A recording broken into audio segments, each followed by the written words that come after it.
Good morning મિત્રો.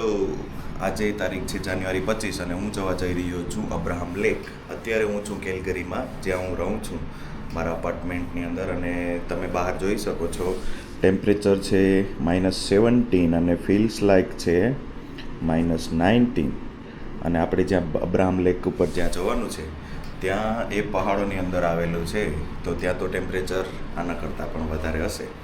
મેં winter boots પહેરેલા છે અને અંદર ઇનર પહેરેલું છે, એની ઉપર જાડા કપડાં પહેરેલા છે અને વિન્ટર જેકેટ પહેરેલું છે, કેમ કે આટલી ઠંડી જો સહન કરવી હોય તો આ બધી જરૂરી છે. હું અત્યારે કેલગરીમાં રહું છું અને અહીંથી અબ્રાહમ લેક થાય છે ઓલમોસ્ટ 350 કિલોમીટર. તો ગાડીમાં પેટ્રોલ છે, જ્યુસ આપણે લઈ લીધું છે પીવા માટે, અને મૂડ તો છે જ ફરવા જવા માટેનો. બસ ખાલી આ ગૂગલ મેપ છે એ થોડોક રસ્તો હરખો બતાડે તો વાંધો ન આવે. આ છે કેલગરીનું ડાઉનટાઉન.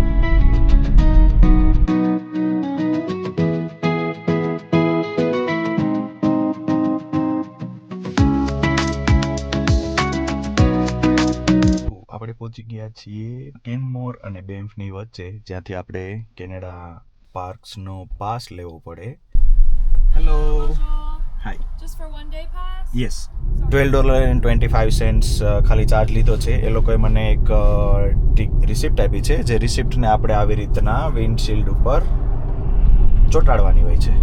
તો હવે સ્ટાર્ટ થાય છે અહીંથી બેન્ફ એરિયા. આખો મોસ્ટ સિનિક વ્યૂ ઇન કેનેડા.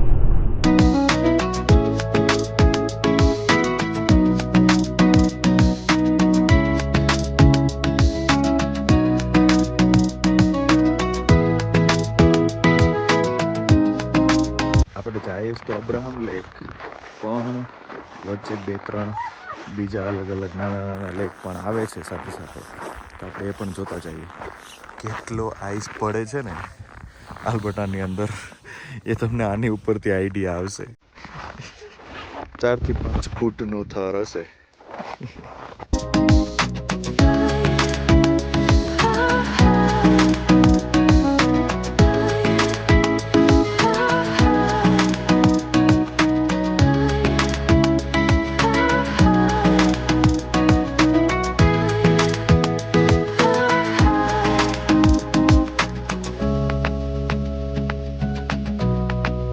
હવે અહીંથી સ્ટાર્ટ થાય છે હાઈ સ્પીડ પાથવે, જે કેનેડાનો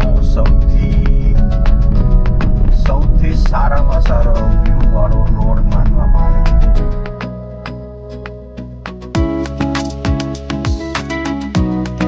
બોર્ડ આવ્યો હતો હમણાં કે નેક્સ્ટ 230 કિલોમીટર સુધી સેલ્યુલર સર્વિસ નથી.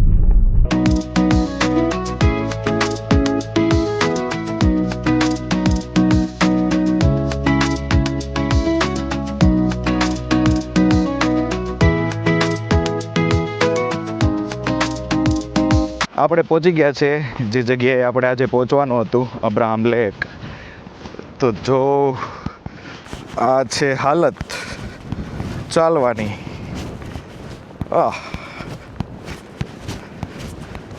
અને આ સ્નો ઉડી ઉડીને આવે છે, પણ જે નજારો છે લાસ્ટમાં,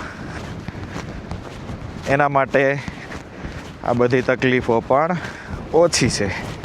પેલું છે ને કે કાંઈક મેળવવું હોય તો મહેનત તો કરવી પડે ને ભાઈ.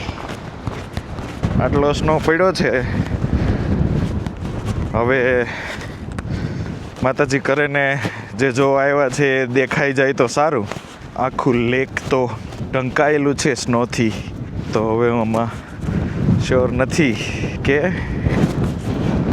બબલ્સ જોવા મળશે કે નહીં.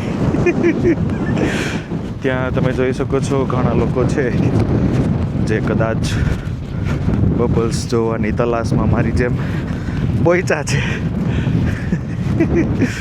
કેમ કે વેધર સારું હોવું બહુ જરૂરી છે બબલ્સ જોવા માટે. આ જો, આ કાંઈ એક હીરાથી કમ નથી. દેખાય?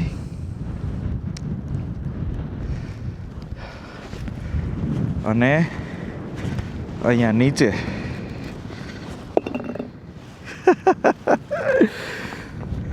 હજી તો હું વાત કરતો હતો કે હું મારા શૂઝના સ્પાઇક્સ છે એ સરખા કરી લઉં જેથી નીકળે નહીં, પણ એની પહેલાં જ શું જોવા મળે છે કે મારું એક સ્પાઇક છે એ નીકળી ગયું છે. આઈ થિંક છે. ઓહ, મળી ગયું. જો તમે આજ સ્નોનું તુફાન છે, સ્નોનું તુફાન છે, સ્નોનું તુફાન. આ છે આખું અબ્રાહમ લેક.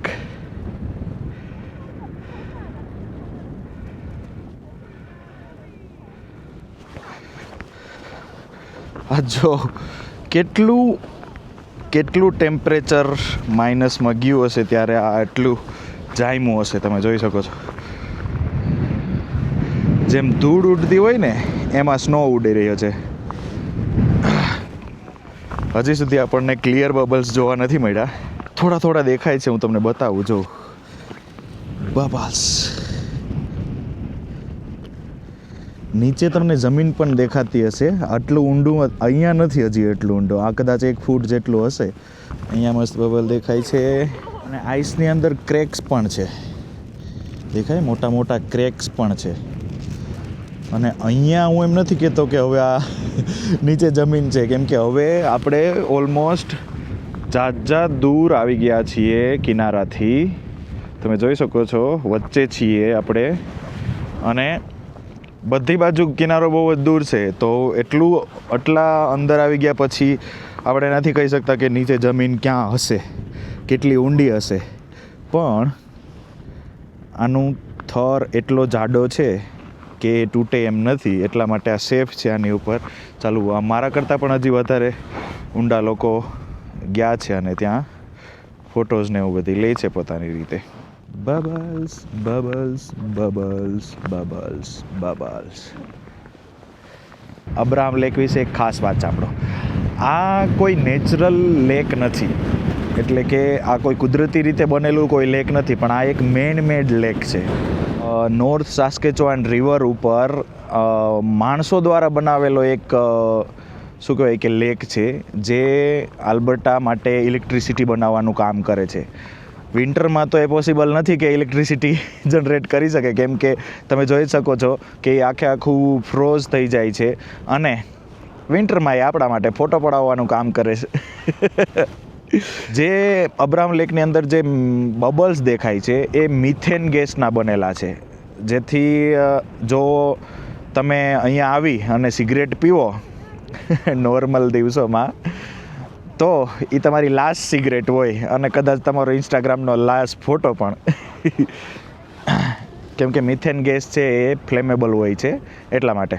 આપણે એવું લાગે કે મિથેન ગેસ આટલો બધો હોય તો એ તો હવામાં પછી ઇવોપરેટ થઈ જવો જોઈએ, પણ અબ્રાહમ લેકના તળિયામાં આલ્ગી છે એ થોડા ટાઈમે સડતી રહી છે, અને જે આલ્ગીના સડવાથી મિથેન ગેસ છે એ ક્રિએટ થતો રહે છે કન્ટિન્યુઅસલી. સ્પેશિયલી આ મિથેન ગેસના બબલ્સના લીધે જ અબ્રાહમ લેક છે એ વર્લ્ડ ફેમસ છે. અબ્રાહમ લેક જોવા માટે તમે ડિસેમ્બરથી માર્ચ સુધી આવી શકો, કેમ કે ડિસેમ્બરથી માર્ચ સુધી આલ્બર્ટાની અંદર સિવિયર વિન્ટર હોય છે, અને ત્યારે જ અબ્રાહમ લેક છે આખો ફ્રોઝ થયેલો હોય છે. બરફ છે બધી જગ્યાએ સેમ નથી હોતો. માની લો કે તમે આ સાઈડ ઊભા તો ત્યાં બરફ છે એની પરત છે 10 ઇંચીસની છે, અને 2 ફૂટ આગળ જશો ને ત્યાં તમને ખ્યાલ નહીં રહી કે ત્યાં તળાવ આવી જશે, અને તમે જો એ બરફ તૂટ્યો તો સીધા અંદર. અને અહીંયા ફોન નેટવર્ક નથી, એટલે અહીંયા કોઈ બચાવવા માટે પણ આવે એવી શક્યતાઓ બહુ જ ઓછી છે. એટલે હંમેશા સેફટી રાખી અને વેધર કન્ડિશન જોઈને જ તમારે અબ્રાહમ લેક છે ફરવા આવવું જોઈએ. અને વેધર કન્ડિશન પછી પણ જ્યારે તમે અબ્રાહમ લેક ઉપર પગ મૂકો ત્યારે આઈસની કન્ડિશન કેવી છે એ પણ તમારે ચેક કરવી જોઈએ. Bubbles bubbles bubbles bubbles bubbles.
આ નજારો મને ક્યારેય નહીં ભૂલાય.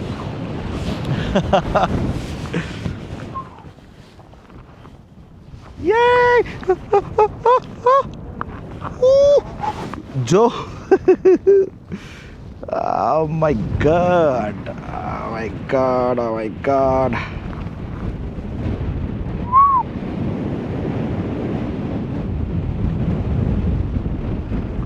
કુદરત જેને કોઈ ન પહોંચી શકે.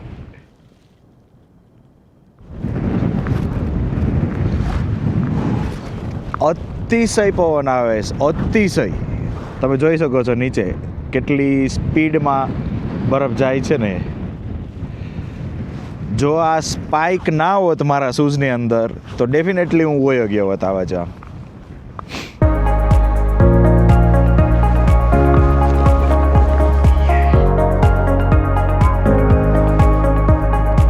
જો અહીંયા મસ્ત ક્લિયર બબલ્સ બધા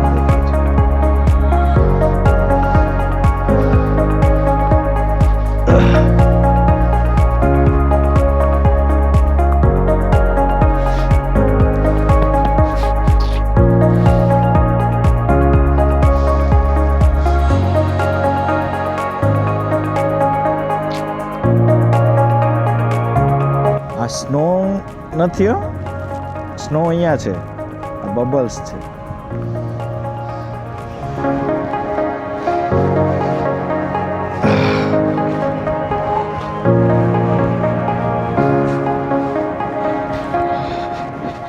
હું બહુ જાજુ ચાલીને આગળ વયો ગયો હતો એટલે હવે મારે પાછું કાર સુધી પહોંચવા માટે પણ એટલું જ ચાલવું પડશે. સરફેસ બહુ જ અનઇવન છે અને વચ્ચે તમે જોઈ શકો છો અમુક જગ્યાએ ક્રેક્સ છે અને એ ક્રેકમાં જો પગ ગયો તો પગ તોડી નાખે.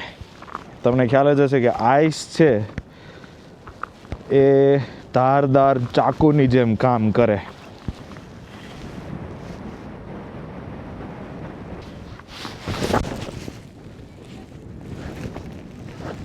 જો કહેતો હતો ને હું તમને કે ઘણી જગ્યાએ ખાલા છે, તો આ એક ખાલું છે એ ટાઈપનું. મારો પગ આખો અંદર વયો ગયો હતો, બચી ગયા. બરફનું રણ છે આ. હવે પાછા આપણે આપણી કાર તરફ જઈએ જાજી એવી જદ્દોજહદ કરીને. ફરીથી હું તમને એકવાર બતાવી દઉં કે આપણે ક્યાં સુધી ગયા હતા. જોઈ શકો છો